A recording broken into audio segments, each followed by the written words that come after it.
Good morning, everybody. It is Thursday. It is June the 27th, and we are in the next to the last day of the 65th annual Hatteras Marlin Club Billfish Release Tournament. And let's talk about that for a moment before we get started. But before we do, let's hear a word from our sponsor.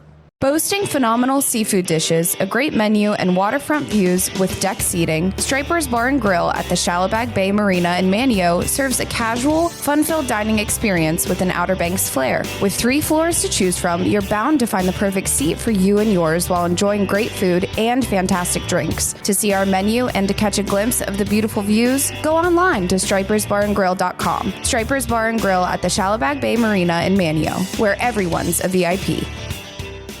Teachers Lair Marina in Hatteras Village is the closest spot on the Outer Banks to the Gulf Stream. Just inside Hatteras Inlet, Teachers Lair is fully loaded with bait, tackle, ice, snacks, and drinks for your fun-filled day out on the water. Want to get rigged up to catch the big one? Lee and the gang in the tackle shop can outfit you to catch whatever is eager to get hooked. To see the marina, the tackle shop, or to book a charter, go online to teacheslair.com. Teachers Lair Marina in Hatteras Village. Your fishing venture awaits. All right, so I'm having fun in Hatteras. I mean, a lot of fun. At the Hatteras Marlin Club, haven't been here for years, and I feel very privileged to be invited down to help score the tournament and talk to all my old captain friends from many years ago. As the tournament stands yesterday, a lot of boats got out there. I think we had right around 40 boats fishing. The Unplugged is leading the tournament right now. Now, you got to keep it in mind, there's 2 categories. There's the boats with the side-scanning sonars and the boats without, and the scoring system is different for each one, but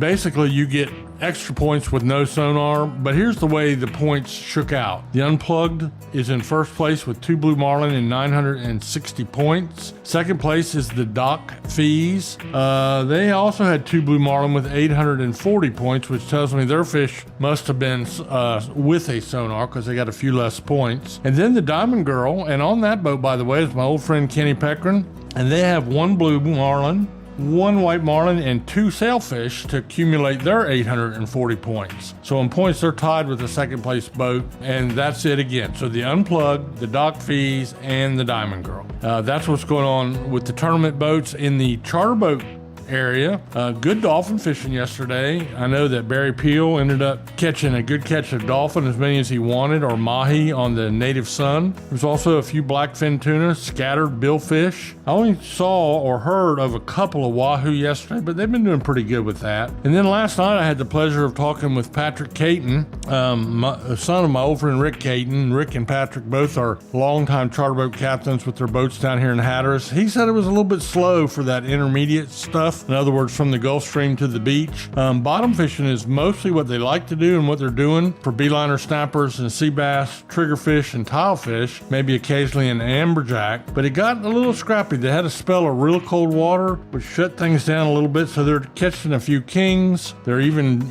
the inshore boats are even catching some blackfin tuna and running in closer to the beach and catching Spanish mackerel. As far as the Oregon Inlet fleet went, some good catches of yellowfin tuna and big eyes, but they're battling the sharks. The sharks are really mommicking them up, eating fish completely off the hook. For instance, would be you hit 6 tunas and you get half of 1 tuna to the boat. The other 5 tunas were eaten off all the way down to the eyeballs, and it's a problem. There's these small big eyes. These 100-pound big eye tunas seem to be prevalent as well. That's a little different. A few king mackerel and Spanish mackerel closer to shore.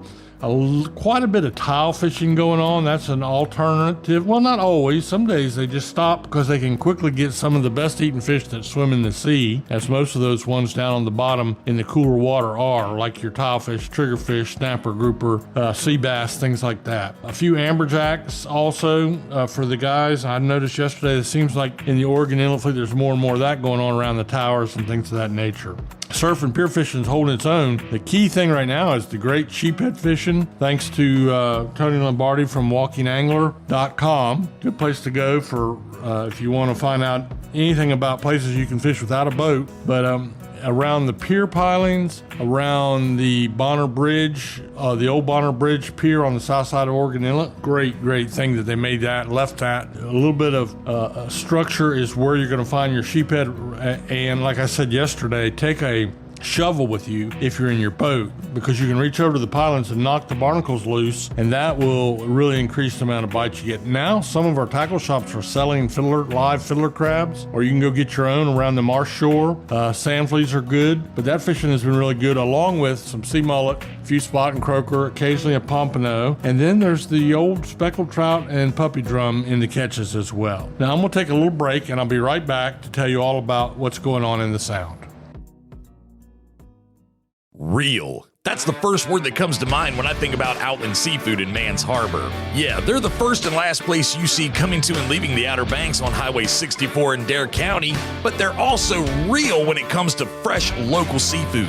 Troy Outland, real. Curtis and Josh, real. The indoor crab shedders, real. Stop by and see for yourself right next to White Shopping Center, and check them out on social media. Outland Seafood in Mans Harbor, real. All right, so it seems like most of the interest in the Sound right now is around the drum fishing, and this could be from under slot size drum to slot size drum to over slot size, yearlings and bigger. I was talking to Paul Mann yesterday, and Paul's out fishing this week. The retired captain and boat builder and friend of mine, and him and Robin caught a monster speckled trout, I think it was last week, but they're fishing back Ocracoke and having a big time. But the drum fishing is really good. Keep in mind, a lot of that is sight casting. So you might go somewhere, and the thing about drum is you might go to a shoal and think that historically this is a great spot, but I'm not getting a bite. But drum are constantly on the move, almost always in schools. So you might go 2 days and not get a bite, and then on the third day, catch a whole bunch of them because the school was moving up and down that shoal. Or you might see them by sight casting, but it's good drum fishing right now. That's what I'm trying to say, in all the size ranges. The speckled trout fishing, from what I can tell, has dropped off a little bit.